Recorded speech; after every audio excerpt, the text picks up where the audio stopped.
Jones and his Burn the Koran campaign. I think he would say, this has got to stop. Followers of Islam believe that the Quran is a collection of revelations received by the Prophet Muhammad from God about 1400 years ago.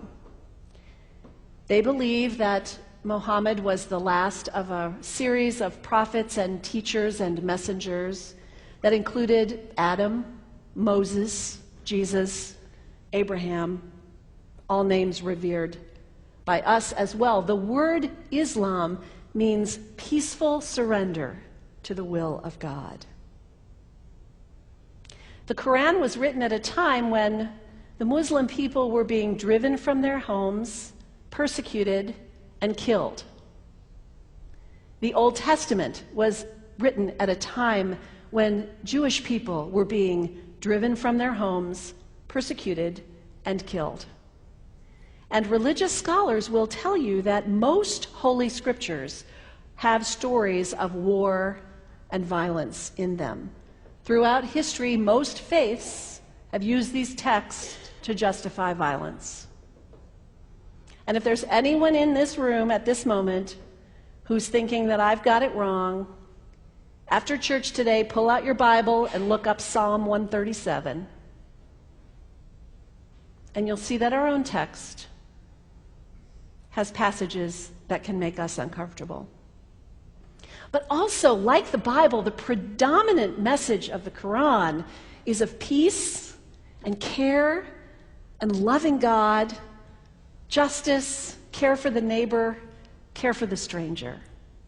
In the Bible, we have thou shalt not kill. In the Quran, we have whoever kills another, surely he is killing all of humanity. And whoever saves the life of another, surely he saves the lives of all humanity. These are words of peace, words of faith, words that could save the world if we would take them to heart. The second thing you can do the next time someone sends you one of those emails demonizing Islam, delete it. Don't forward it. Don't participate in the stereotyping. Don't give in to your fear.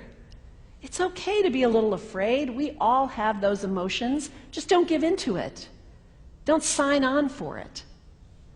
Don't focus on this tiny group of extremists who commit acts of violence. Focus on the hundreds of millions of Muslim people in the world who are people of faith, whose priorities and concerns and families are not so different from your own. And third, when you think of Muslim people, think of individuals. Think of the professor at Ohio State. Think of the engineer at Honda. Think of the teacher at the elementary school down the street. When you think of Muslim people, remember those who died on 9/11, not the hijackers. There was only a handful of them. Remember Mohammed Sunhami Hamandi. He was born in Pakistan. He came to the United States as a small child with his parents. He played high school football. He went to college. He became a part-time ambulance driver. He died, this Muslim young man, on 9/11, trying to rescue people and save lives. When you think of Muslim people, remember Mohammed Salahuddin Cloudhurry. He was a waiter at Windows on the World, which was at the top of the World Trade Center. He died that day. His wife had their baby 2 days later. When you think of Muslim people, remember Rama Salih. She was a woman, 28 years old. Her neighbors described her as fun and outgoing and generous. And she died on American Airlines Flight 11, 7 months pregnant with her first child. Remember the founder of the Islamic Circle of North America, who worked in the World Trade Center and also died on September 11th. That same group now is giving away tens of thousands of copies of the Quran in response to the campaign about burning the Quran. In the language of their own tradition, they are spreading words of faith and peace and hope.